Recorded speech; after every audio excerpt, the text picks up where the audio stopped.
Good evening. I'm Casey Jackson on It's History, and today we'll hear from Frederick Douglass. A slave, an abolitionist, an author, an activist, and a philosopher.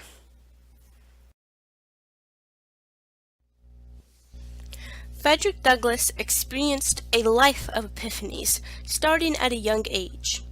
As a child growing up in the 1800s, slavery was a peculiar subject to be understood by a young child.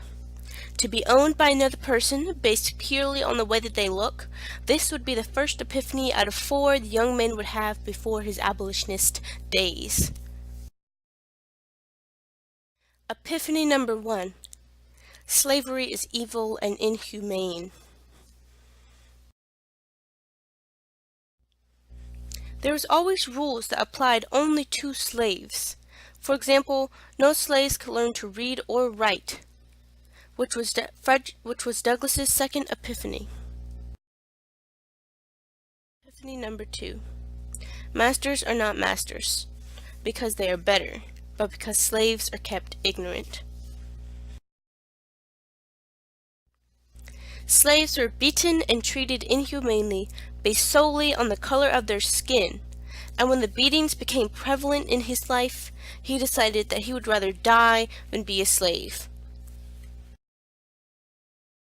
His third epiphany. Death is preferable to slavery.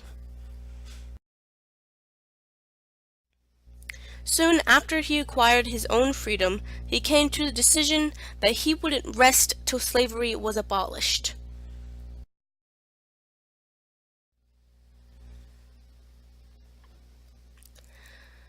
Epiphany number four. He was meant to be an abolitionist. Let's listen to Douglass in his own words describe his life as a slave.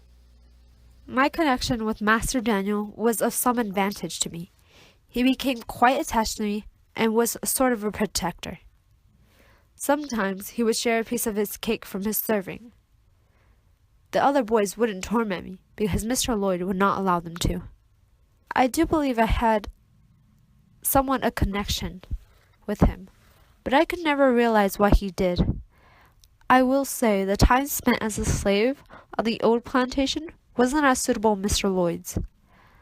Oh yes, I was now about 12 years old, and the thought of slave for life began to bear heavily upon my heart.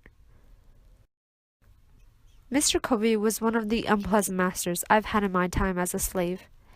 He would be so distraught about a slave not doing work or undermining what he had advised us. He would remain in the bushes until he discovered someone was being defiant, so he could have an excuse and whip them.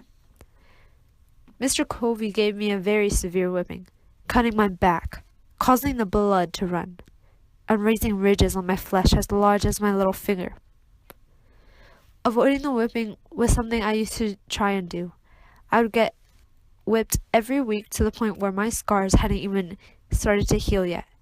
He was making me into a beast. He would beat me to tear down my spirit, taming me. He treated us like animals, and that was his sole purpose. I would soon start to loathe the dead. I sat like a zombie on Sundays, not going to church. And church was a big deal back then. It was then I knew that I had let Mr. Covey win, which then I realized that sailors could go and come as they pleased, because they were free. And then I swore to myself and the world that, you have seen how a man was made a slave. You shall see how a slave was made a man.